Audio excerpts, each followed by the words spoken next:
Profeta Daniel, capítulo 14, versos 36 e 37. Abacuque chamou: Daniel, Daniel, toma a refeição que Deus te envia. E Daniel respondeu: ó Deus, vós pensastes em mim, vós não abandonastes os que vos amam. Vamos repetir o 37? Daniel respondeu: ó Deus, vós pensastes em mim. Repita por favor essa frase: ó Deus, vós pensastes em mim, vós não abandonastes os que vos amam. Vós não abandonastes os que vos amam. Palavra do Senhor. Que maravilha, meus irmãos, iniciarmos esse segundo dia do nosso congresso, primeira manhã, com uma carta de Sua Santidade o Papa Bento XVI. Que bom quando a gente voltar para as nossas casas, a gente poder contar de peito cheio: o Papa nos escreveu, o Papa nos mandou uma carta, dizendo que nós somos porção privilegiada da Igreja de Jesus Cristo. Mas, muito mais bonito ainda, é isso que o profeta Daniel externaliza, e que deveria ser também a oração de louvor que brota do coração de cada um de nós, diante da certeza de que Jesus Cristo é o pão vivo descido do céu. A cada Eucaristia, nós cristãos, leigos, religiosos, consagrados, sacerdotes, bispos, povo de Deus, podemos repetir esse louvor que o Espírito Santo colocou na boca do profeta Daniel: ó Deus, vós pensastes em mim. Que coisa espetacular, meus irmãos. Aqui vem para nós a grande, a absoluta certeza de que, de fato, como escrevera João Paulo II, a igreja vive da Eucaristia. E se o Papa afirmou isso, a ponto dessa frase, igreja vive da Eucaristia, tornar-se o nome de uma encíclica, o contrário dessa frase também é verdadeiro. Se a igreja vive da Eucaristia, sem a Eucaristia não existe igreja. Sem a Eucaristia a Assembleia morre, porque sem a Eucaristia nós não nos alimentamos com o pão vivo descido do céu. Há uma música que eu pessoalmente não gosto, e que já se cantou muito na igreja. Não é uma música feita pela inspiração católica, porque diz: não sei se a igreja subiu ou se o céu desceu. Se você não sabe, pode cantar. Eu sei. O céu desceu. O céu está entre nós, perpetuamente entre nós. Ou Jesus falou mentira quando disse: eu sou o pão vivo descido do céu.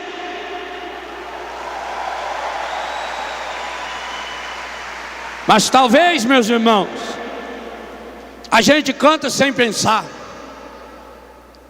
como também a gente participa da Eucaristia sem mergulhar no mistério. E talvez seja por isso que continue se repetindo entre nós. É com tristeza no coração que nós falamos isso. Aquilo que Paulo escreveu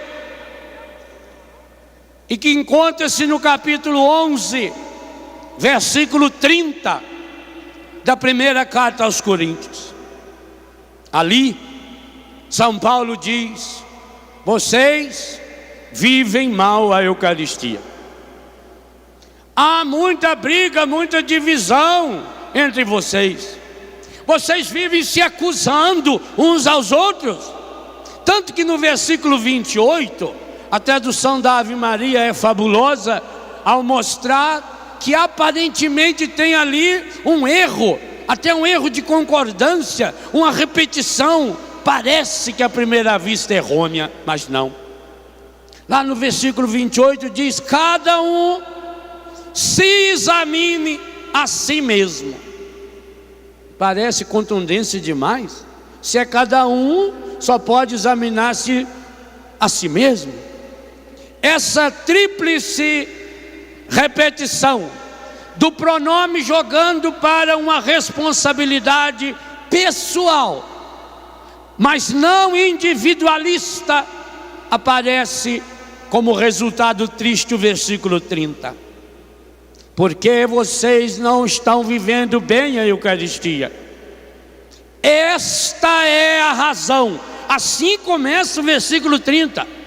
Esta é a razão pela qual há entre vocês tanta gente doente, tanta gente fraca e tanta gente que morre.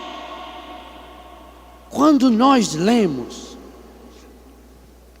a força dessa palavra e vamos descobrindo que também entre nós continuam acontecendo esses tristes fenômenos de gente doente, de gente enfraquecida, de gente morrendo longe da graça de Deus, nós somos convidados, meus irmãos, a uma nova experiência de Deus, a partir da experiência perene da Eucaristia. Que maravilha que podemos celebrar esse congresso com as bênçãos de Sua Santidade Bento XVI, dentro do grande ano da Eucaristia. Também esse é um grande sinal desse congresso, um sinal evidente para que coloquemos em prática aquilo que João Paulo nos escreveu preparando para esse ano da Eucaristia, que vai se prolongar até 29 de outubro, quando encerra-se o sínodo dos bispos em Roma, com o tema a Eucaristia, fonte e ápice da vida cristã. Ao celebrarmos esse congresso, nesse lugar, nesse santuário, cumpre-se aqui também a profecia do Padre Jonas, quando aqui nesse lugar ainda não existia uma gota de cimento, aonde não existia nenhuma estrutura há 2 anos atrás, e ao celebrarmos a Eucaristia, o Padre Jonas apontava com o dedo para o céu, dizendo: aqui torna-se um recorte do céu, um santuário, um pedaço desse céu que vem ao chão para estar definitivamente aqui como grande santuário da Eucaristia. Pois hoje nós podemos completar a profecia do Padre Jonas. Esse é o santuário da renovação carismática católica. Por quê? Não é coincidência, meus irmãos, que pela primeira vez na história a renovação carismática católica realiza o seu congresso numa casa que lhe pertence, numa casa que é sua. Esse é um sinal da unidade.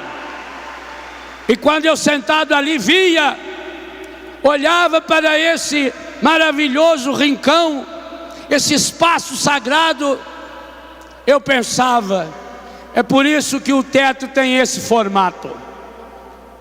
É Deus lá de cima, abraçando cada um de nós, que agora recebemos aqui, nesse chão sagrado, o pão vivo descido do céu. E por que é que esse pão vivo desceu do céu? Para ressuscitar as áreas mortas, estragadas da nossa vida, para ressuscitar o ânimo, a força e a coragem de nós sacerdotes, que deveríamos ser os especialistas da Eucaristia, não pela teoria dos conhecimentos, mas pela experiência de joelhos calejados, adoradores, que damos ao povo aquilo que nós recebemos da experiência de ouvir, de amar, de saborear o Senhor. Foi o Papa que colocou esse versículo do Salmo 33 num contexto de Eucaristia: saboreai e vede como o Senhor é bom. Meus irmãos, com certeza algumas profecias de Deus, pela palavra do Papa, por esse lugar, por esse momento histórico que nós estamos vivendo, por esse compromisso eucarístico, porque aqui no Brasil, terminado o ano da Eucaristia em outubro, nós entramos na grande mística da preparação que já vem acontecendo para o Congresso Eucarístico Nacional, que vai acontecer no mês de maio, em Florianópolis, Santa Catarina. A renovação carismática católica escolheu, foi o conselho que escolheu essa temática, mas foi o Espírito Santo que escolheu que essa temática começasse desde ontem, na primeira leitura, no Salmo de meditação, e até por decorrência no Evangelho, a palavra semeada no coração de cada um de nós, semeada em cada Eucaristia que nós recebemos. Hoje nós estamos sendo convocados a reassumirmos a nossa vocação eucarística. Você já notou que a Eucaristia é carismática até no nome? Não há nenhum outro sacramento, nem o crisma, tão carismático feito a Eucaristia. Se a Eucaristia é carismática até no nome, cada um que tiver o nome de carismático precisa ser eucarístico na vida. E o que significa ser eucarístico na vida? Fazer da nossa vida uma oblação contínua e constante. E isso só é possível na força do Espírito Santo. São Paulo, escrevendo aos Romanos no capítulo 12, dizia: exorto-vos, pois, pela misericórdia de Deus, a que ofereçais vossos corpos como sacrifício vivo, santo e agradável a Deus. Não vos conformeis com este mundo, mas transformai-vos pela renovação da vossa mente, pela renovação do vosso espírito. Nós estamos sendo convocados na força da palavra de Deus, por sua santidade Bento XVI, por esse evento espetacular, nesse lugar, chão sagrado, que Deus vem frutificando quantos dons, quantas graças, quantas bênçãos, exatamente por quê? Porque nós que frequentamos este lugar, podemos testemunhar a fidelidade dessa comunidade ao Evangelho, à Eucaristia, e principalmente pela sua constante e contínua abertura à ação do Espírito Santo de Deus. Deus nos chama a obras grandes. Deus nos convoca a obras esplendorosas, admirável aos nossos olhos e aos olhos do mundo. e digo-lhes com a honestidade que vocês que me conhecem sabem que é peculiar: a renovação carismática católica está precisando reassumir a sua vocação de ser semente, sinal concreto do Espírito Santo para as comunidades, para a igreja e para o mundo.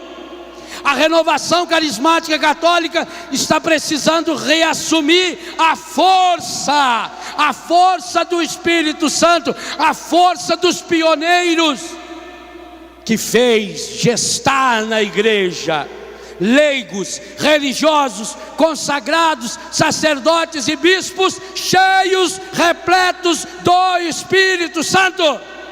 Mas como seremos repletos do Espírito Santo sem que nos alimentemos da Eucaristia? Essa é uma verdade de fé que nós sacerdotes rezamos continuamente, repetimos continuamente, de modo explícito, quando rezamos a oração eucarística número 3.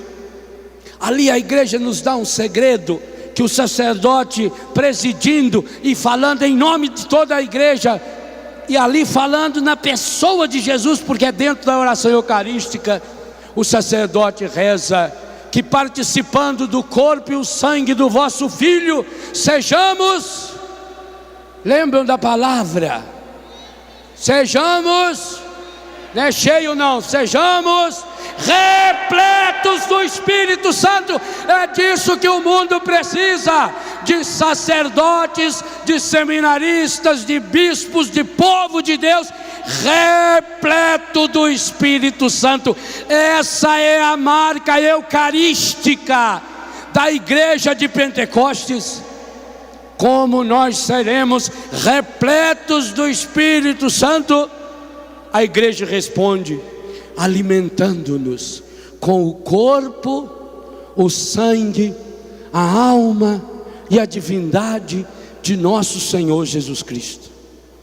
Mas aí, meus irmãos, eu já ouvi muitas vezes colegas meus sacerdotes e alguns bispos, quando a gente vai pregar espalhado o Brasil afora, e eles dizem: padre, você que é da renovação, se eu sou em primeiro lugar da igreja, a renovação que é da igreja, então eu sou da igreja, porque se um dia tivesse que optar entre a igreja e a renovação, é claro que eu largaria a renovação, mas também a renovação nunca ia fazer uma bobagem dessa, porque nós temos absoluta certeza que ela é a expressão dessa igreja, que ela é dom, que ela é carisma do Espírito Santo, que é o grande carisma, que é o grande dom do Espírito Santo, de modo especial para esse tempo na história. Eu não tenho dúvida que a renovação carismática é o grande presente de Deus para a igreja do terceiro milênio.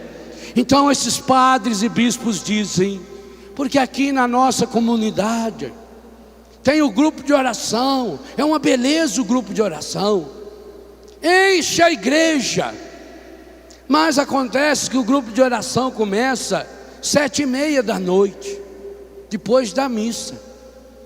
Nas 7 horas, quando vai celebrar a missa, padre, tem uns gatos pingados.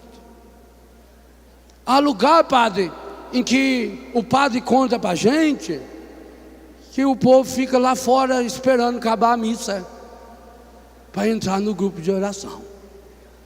Eu não acredito que esses padres e esses bispos estejam mentindo. Eu acredito que muitas vezes nós perdemos o essencial, até por falta de doutrina, diz a palavra. A palavra diz que o povo perde a graça por falta de doutrina. E Paulo diz: o povo perde a graça por falta de Eucaristia. Esta é a razão. Gente, esse versículo 30 do capítulo 11 de Coríntios faz a gente ficar arrepiado. Ali não diz assim: esta é uma das razões, esta é entre muitas uma possível razão. Aí há uma afirmação imperativa, categórica. Esta, com T ainda, para dizer que é essa que está falando aqui, grudadinho. Não é nem essa. Fosse essa, podia pensar, não, isso aí é porque quando a Bíblia foi escrita não tinha ainda divisão de versículos. Isso aí ele estava falando o assunto lá de cima, e aí houve um erro de tradução. Não, está aí, está explícito. É esta. Esta é singular, a razão pela qual há entre vocês tanta gente doente, tanta gente fraca e tanta gente que morre. Meus irmãos, esta palavra serve também para quantos grupos de oração que experimentaram esse processo. Primeiro veio o enfraquecimento, e logo em seguida a doença. Aliás, a palavra fraqueza e a palavra doença na Bíblia são palavras irmãs. No latim, a pessoa doente é não firmos, infirmos. Daí veio enfermo, enfermaria, enfermagem, enfermeira. Vem do não firme, infirmos, aquele que não está firme. Quem não está firme acaba ficando doente, a segunda palavra. E o terrível, morrendo. Quantos grupos não estão firmes? Vem a primeira tentação, vem a primeira provação, vem a primeira dificuldade e o grupo cai. E aí entra naquilo que nossos irmãos Vicente e Reinalda já rezavam conosco e por nós, para que se tirasse do nosso coração. E a palavra ontem na primeira leitura recordava também esse espírito de murmúrio, esse espírito de reclamação. Quantos, diante das dificuldades, pequenas dificuldades, porque não alimentam-se com o corpo, sangue, alma e divindade do nosso Senhor?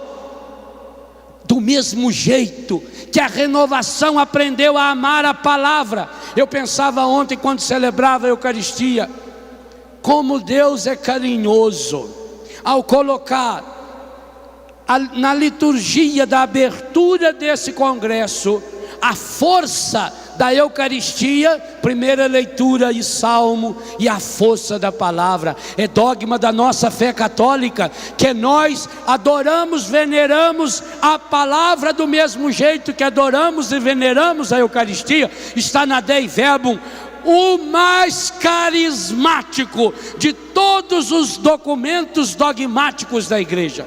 Aliás, ali a gente fica impressionado. Um documento que se chama Constituição. Só a palavra Constituição já é de uma força esplendorosa. Constituição é o documento máximo, é aquilo que constitui, que faz a estrutura. Constituição dogmática. Nossa mãe, agora a palavra é mais forte ainda. Agora a palavra simboliza a certeza de fé. Significa que a igreja acredita que essa é uma verdade revelada, que não tem discussão. Uma verdade dogmática, uma constituição dogmática significa não há dúvida, não se discute. Significa mais ainda, quem não aceita o que está escrito aqui dentro dessa constituição dogmática não pode ser católico. Que coisa forte o título já desse documento: Constituição Dogmática Dei Verbum, a palavra de Deus. E aí você começa a ler o documento. Aprove a Deus, né? Capítulo 2. Aí você fica arrepiado, porque parece que quem escreveu foi um padre, ou um consagrado, ou um leigo da renovação carismática católica, depois de um êxtase no espírito, depois da experiência do repouso no espírito. Parece que escreveu primeiro em línguas e depois traduziu para a língua portuguesa. Porque o capítulo 2 da Dei Verbum diz que Deus quis se revelar, e quis se revelar para convidar-nos a participar da sua intimidade. E lá diz que Deus fala aos homens e às mulheres como fala com amigos. se entretém. Essa palavra está aí no documento, e muitos de vocês têm esse documento na primeira página da sua Bíblia.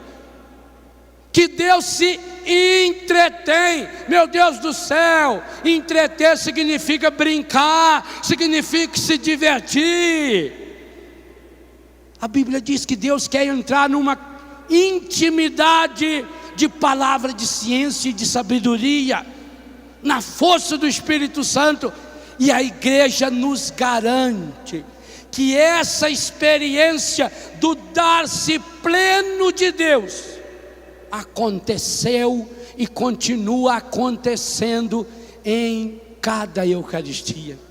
O Papa tem uma expressão espetacular no documento que a igreja vive da Eucaristia, quando afirma, em outras palavras, eu vou traduzir do jeito que eu entendo, que Jesus só ofertou-se de fato no altar da cruz depois que ele inventou um jeito de se ofertar perpétua e eternamente na história, no altar da Eucaristia. Essa é a grande fé da nossa igreja. A cada Eucaristia repete-se o único sacrifício realizado de uma vez por todas no altar da cruz. Mas que coisa espetacular, meus irmãos. Onde foi que Jesus celebrou a sua Eucaristia? Onde foi que Jesus iniciou a doação plena do seu corpo, sangue, alma e divindade? Na última ceia.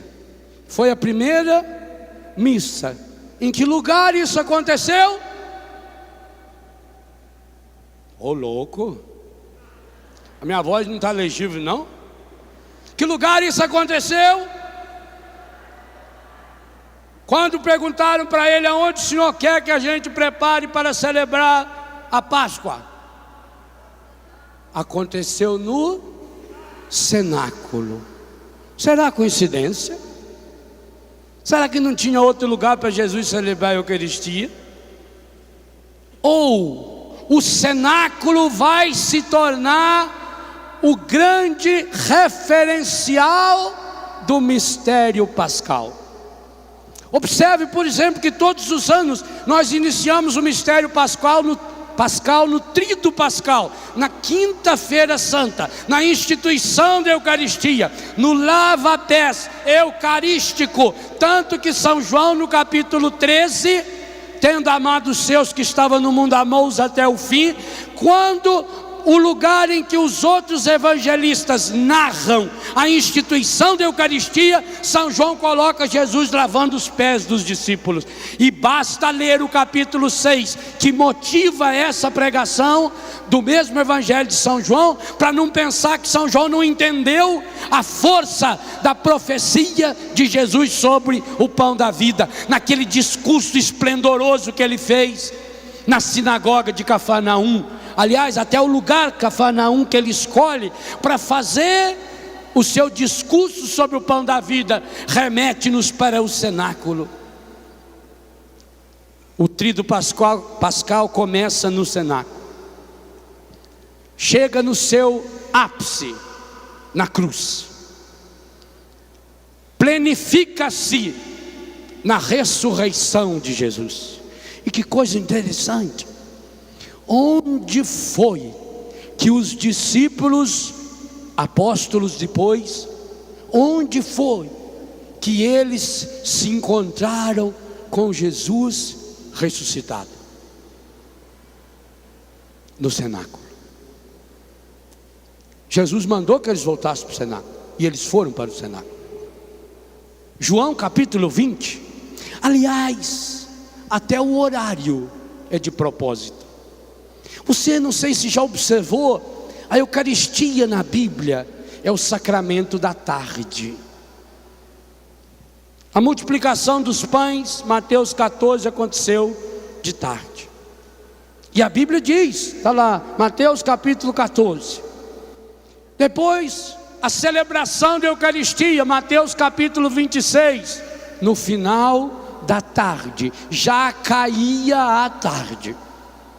Marcos repete no capítulo 14 e no capítulo 15, o horário da celebração da Eucaristia como consequência da multiplicação dos pães, à tarde.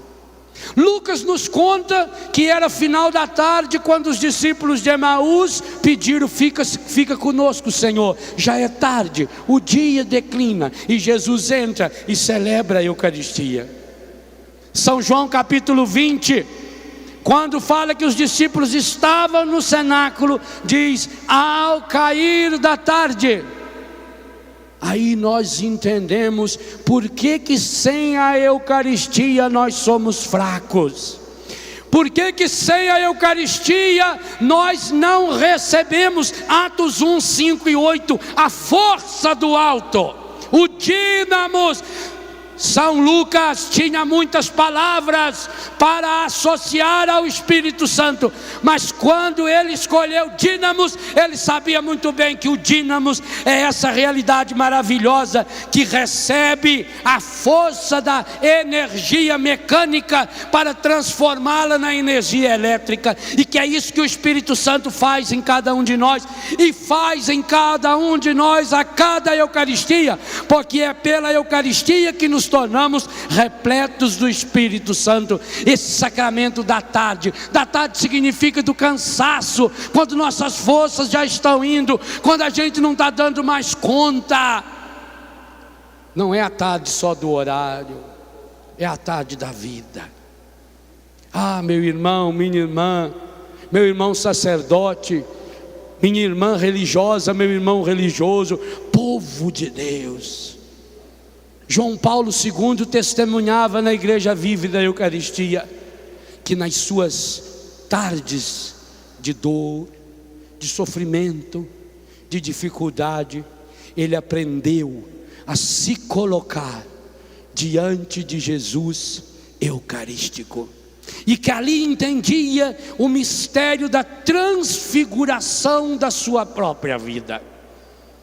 Nós precisamos, com urgência, urgentíssima, voltarmos a ser especialistas na adoração, porque Jesus já ensinava a samaritana e quer ensinar para cada um de nós que os adoradores que o Pai deseja, adoradores por excelência, só pode acontecer diante da Eucaristia. A igreja define que a única realidade eclesial diante da qual nós podemos prestar um culto chamado latria. Os padres sabem bem o que é isso. Latria quer dizer o culto exclusivo a Deus é diante do Santíssimo Sacramento. Nós precisamos recuperar essa dimensão que a renovação sempre teve tão presente ao longo da sua história, que aqui na Canção Nova é visível, palpável, os grandes momentos de cura e restauração que o Senhor faz quando nós adoramos Jesus no Santíssimo Sacramento do altar, quando nós dobramos o nosso joelho. Ali não é um símbolo de presença, ali não é a lembrança de uma presença, ali é o próprio Jesus no seu corpo, sangue, alma, divindade. Por isso a igreja diz: diante dele nós podemos prestar esse culto de latria, essa adoração plena, somente pode ser exclusiva de Deus e como sacramento da Eucaristia. Então, meus irmãos, nós precisamos recuperar, para que essa fraqueza que muitas vezes nós sentimos, nós somos humanos. Não pense você, meu irmão, minha irmã, que quando vem a fraqueza, logo já significa uma tentação, porque você já se afastou de Deus. Não, a fraqueza também muitas e muitas vezes, e para dizer bem a verdade, na grande maioria das vezes, ela é consequência do nosso afastamento da Eucaristia.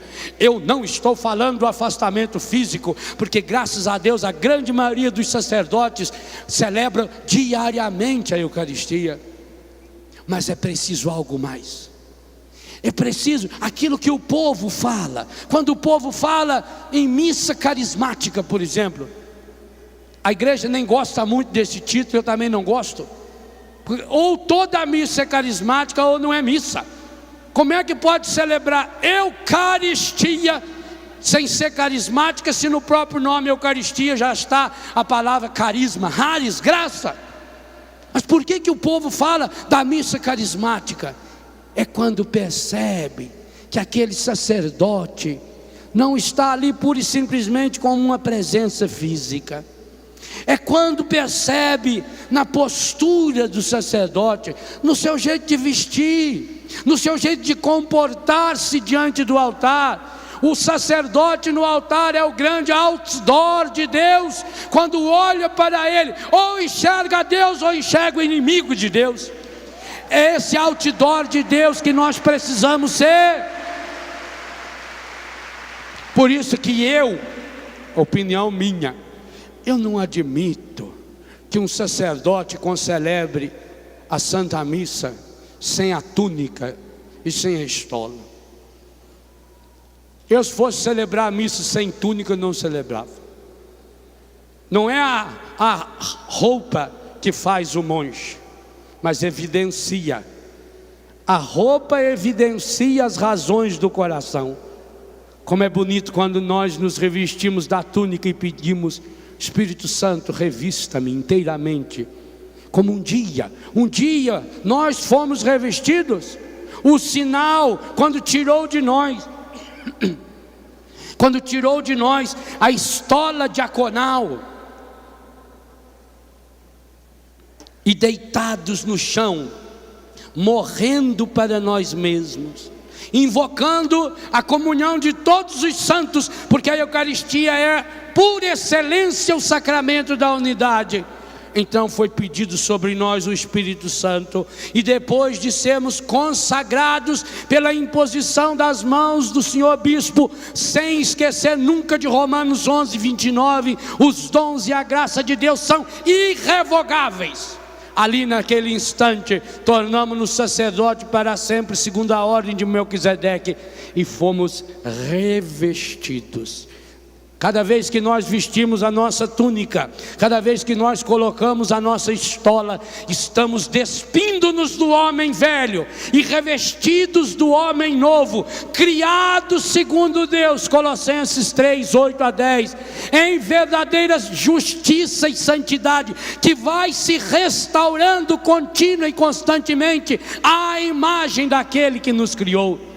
Então ali, meus irmãos, quando as pessoas conseguem perceber que nós externalizamos essa experiência íntima, aí começa a acontecer também, meus irmãos, e daí vem a importância de nós sacerdotes, principalmente nós sacerdotes que vemos a graça de sermos batizados no Espírito Santo, de nos tornarmos não só um outdoor, mas de nos tornarmos também canais eficazes do Espírito Santo. Cada pessoa que participasse da nossa missa precisaria ser mergulhada e batizada, ungida na força do Espírito Santo, para que as suas fraquezas humanas, fraqueza de temperamento, nós somos humanos, nós não podemos achar que somos anjos, não. Aliás, não queira ser anjo, porque no bom sentido da palavra, a história da igreja nos conta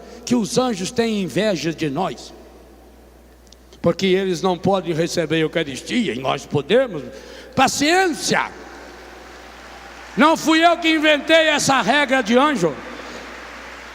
Tanto que quando apareceu aos pastorinhos, primeira coisa que o anjo fez foi se ajoelhar também diante do Cristo na Eucaristia. E aliás, meus irmãos, principalmente os padres não podem ficar orgulhosos por isso, porque alguns padres que têm a visão de Deus, uma visão beatífica, por exemplo, na hora da missa, quando ele levantar a Eucaristia, ele vai perceber que o único que fica em pé é ele, porque começar dos anjos, estão todos ajoelhadinhos ali em volta de nós, ajudando a igreja a se ajoelhar. Para quê? Eu sou o pão vivo descido do céu. Deus desceu do céu está lá no capítulo 2 da Constituição Dogmática Dei Verbum, para nos elevar até Deus. Que coisa estupenda! Não há nenhuma teoria religiosa, nenhuma, nem mesmo o panteísmo afirma uma barbaridade dessa, que a igreja afirma em cada Eucaristia. Sabe, eu fico cada dia mais apaixonado na nossa igreja, e eu não tenho dúvida nenhuma que a nossa igreja foi fundada e consolidada por nosso Senhor Jesus Cristo e plenificada no batismo do Espírito Santo em Pentecostes. Porque a cada missa, quando nós sacerdotes humildemente abaixamos a nossa cabeça diante de um coroinha, uma criança, às vezes uma criança que não tem ainda nem consciência do que está acontecendo, e suplicamos: lavai-me, Senhor, dos meus pecados. Nós dizemos que possamos, logo antes afirmamos, que possamos, quando colocamos a gota d'água, aquela milésima gota d'água, os padres sabem disso, que a gota d'água deve ser a menor. Se o vinho no cálice deveria ter em quantidade suficiente para ser todo ele derramado no cálice, porque Jesus deu todo o seu sangue, a água deve ser a menor gota, porque o pecado da humanidade inteira não dá a milionésima gota do sangue redentor de Jesus. Ali a igreja nos ensina que nós possamos participar da divindade do vosso Filho, que se dignou a assumir a nossa humanidade. Isso é dogma, isso é certeza absoluta da nossa fé. Isso está na Constituição Dogmática Dei Verbum, isso está na Constituição Sacrosanto Concílio, que nós recebemos essa graça. Por isso que eu dizia no começo: eu sei, o céu desceu, o céu está entre nós, e mais ainda, olha que coisa estupenda, o céu entra dentro de mim. Gente, que coisa esplendorosa, você saber que Deus se derrete todo por você. Pode dizer isso para as pessoas que estão do seu lado, que comunga: Deus se derrete todinho por você. Esse Deus é apaixonado em você. E que coisa fabulosa. A ciência diz o seguinte, eu gosto da ciência, porque a ciência, quanto mais ela estuda, quanto mais a ciência descobre, mais próximo de Deus, mais próxima de Deus ela fica. Pasteur já dizia: um pouco de ciência afasta de Deus. Cientista de quinta categoria é tudo ateu. Muita ciência aproxima-se de Deus. Que coisa fabulosa. A ciência diz que dentro do nosso corpo, eu não sei como é que eles mediram, mas eu acredito.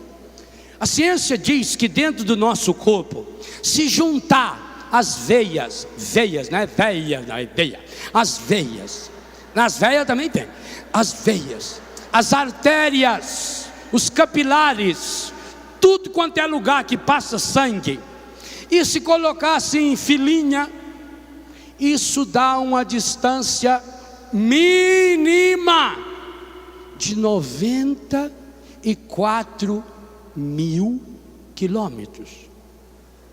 Mínima, porque há textos que digam que chega a 300 mil quilômetros. Eu vou ser humilde, eu vou ficar no 94.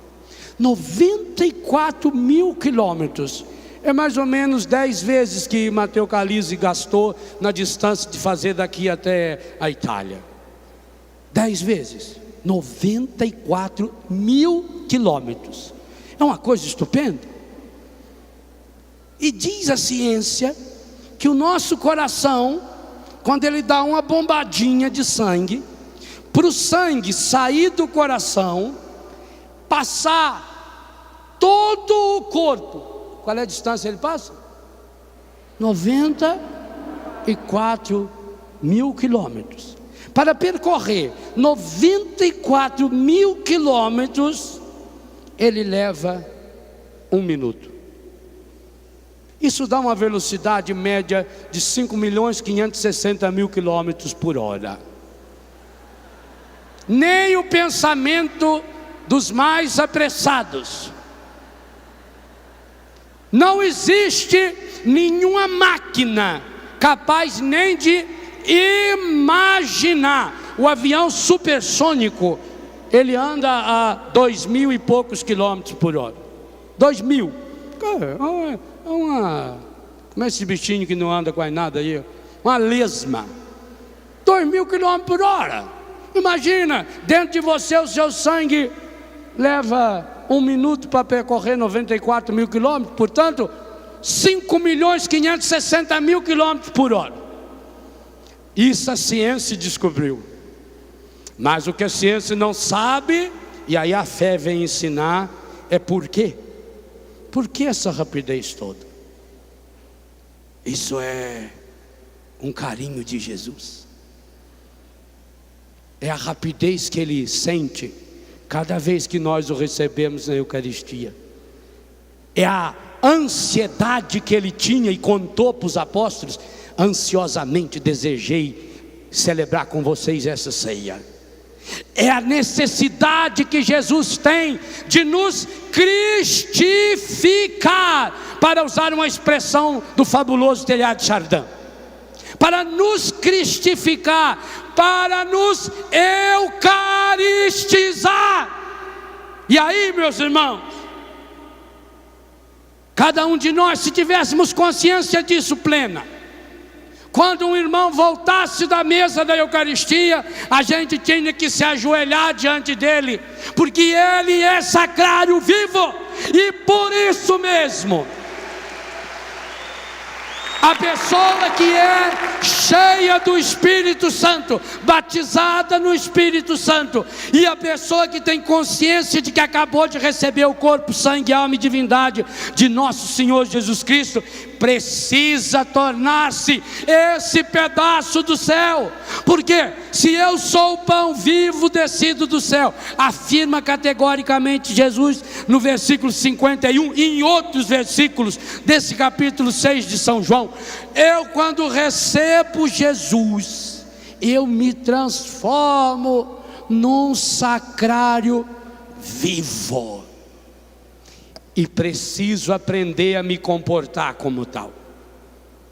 Ah, meus irmãos, agora vem a minha responsabilidade e a sua. Porque é muito bonito a gente saber que Deus foi capaz de criar um mecanismo para que em menos de 1 minuto, cada pedaço, a unha do meu pé, o pelo da minha cabeça, cada poro do meu corpo estivesse recebendo ali a força da Eucaristia. Não há pedaço no meu corpo. Você comungou ontem, você vai comungar hoje, não há pedaço do seu corpo. Por isso que você não pode ter nenhum pedaço do seu corpo jogado no lixo, na sujeira do pecado. Você não pode deixar o encardido encostar sequer em nenhum pedacinho do seu corpo, porque quando ele chegasse perto de você, você tinha que olhar para ele com a força de Deus e dizer: eu sou sacrário vivo, eu pertenço ao Senhor. Por isso que nós não podemos ter vício nenhum. Se nós, meus irmãos católicos, tomássemos consciência cada dia da grandiosidade da Eucaristia, não haveria entre nós não só tanta gente doente, tanta gente fraca e tanta gente que morre. Eu tenho estatísticas do Ministério da Saúde, porque vivendo numa comunidade que acolhe dependentes, nós estamos ligados ao Ministério da Saúde, já que acolhemos dependentes químicos, portadores do HIV. E é terrível perceber que nessas estatísticas transparece uma que não está explícita. Você sabia que as empresas de cigarro jamais fazem propaganda em que contenha elementos católicos? Observe, evangélico também não. nunca uma propaganda transparece um símbolo católico, com propaganda de cigarro, porque as empresas de cigarro sabem que 93% dos que definem a religião por católicos são fumantes. Meu Deus, eles sabem que 94%, 93,7%, 94% dos fumantes são católicos. Isso faz. Eu que já fumei sei disso. Como é que o encardido nos suja? Olha bem, quando nós abrimos a nossa mão, e quem for comungar para receber na mão, deveria sempre receber na mão, a igreja deixa livre, mas a mão esquerda deveria estar aberta aqui na altura do peito, na altura do coração, não é nem lá embaixo, e nem para fazer uma concha também não. Você faz um altar solene aqui, ó, e recebe Jesus. Você recebe com Jesus na palma da sua mão, você toma e santamente coloca na sua boca. O encardido, querendo que nós também o comungássemos, dá o cigarro, que tem 4.720 substâncias químicas, das quais a maioria cancerígena. Por não amarmos a Eucaristia, tantos entre nós já fumamos e tantos continuam fumando. Por não amarmos a Eucaristia, há muitos católicos que diariamente pagam o dízimo do encardido no cigarro, muito menos do que ofertam na igreja na hora da Eucaristia, e depois fala: não sei por que as coisas vão mal em minha vida, padre, não sei por que, padre, já me falaram que é um encosto. É mesmo, é encosto sim, mas você que está se encostando dia e noite no encardido, é hora de uma revolução, é hora de sermos plenificados pelo Espírito Santo.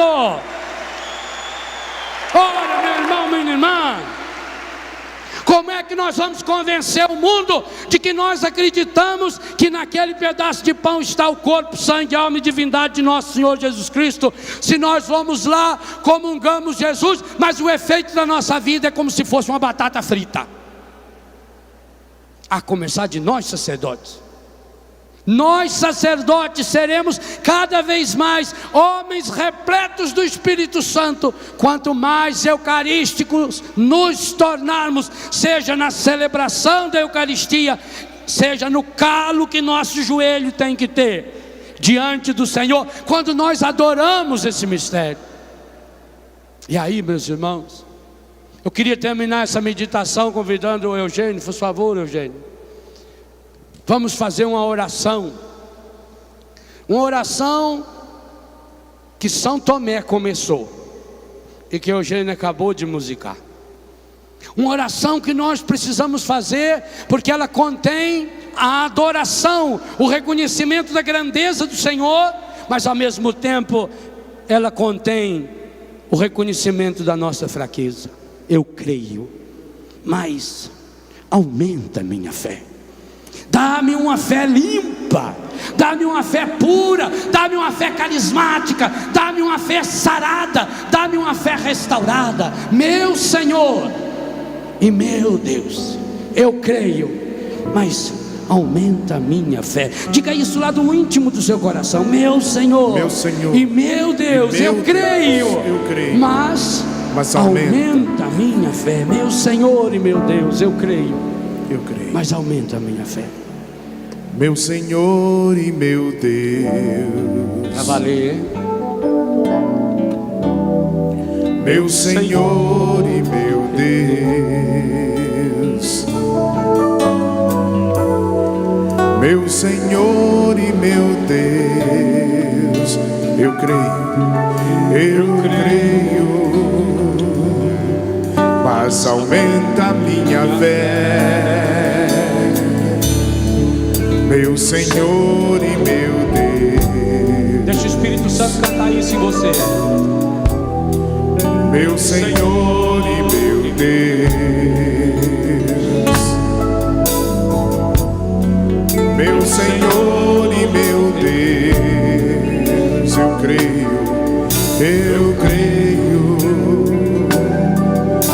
aumenta a minha fé. Dá-me uma fé viva, dá-me uma fé viva. Ah, Senhor, dá-me uma fé nova, traduzida na vida, traduzida na vida, testemunhada no amor pelos irmãos, testemunhada no amor pelos irmãos. dá-me uma fé viva, Dá-me uma fé viva, dá-me uma fé nova, traduzida na vida, traduzida na vida, testemunhada no amor pelos irmãos. meu Senhor e meu Deus, Meu Senhor e meu Deus. abra os seus braços, abra os seus braços assim e canta, meu Senhor, Meu Senhor e meu Deus. meu Senhor e meu Deus. Meu Senhor e meu Deus. Eu creio, Eu creio, mas aumenta a minha fé. só vocês, eu quero ouvir, meu Senhor. Canta, igreja, canta, povo de Deus.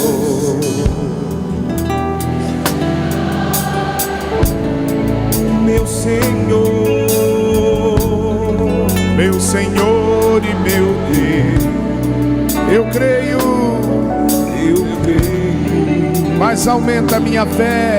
mas aumenta a minha fé. Braços erguidos, uma fé viva, Dá-me uma fé viva, dá-me uma fé nova, dá-me uma fé nova, traduzida na vida, traduzida na vida, testemunhada no amor, testemunhada o amor pelos irmãos.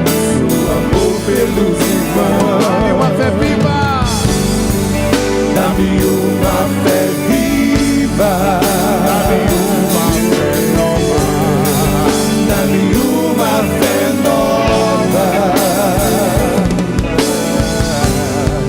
traduzida na vida, testemunhada no amor pelos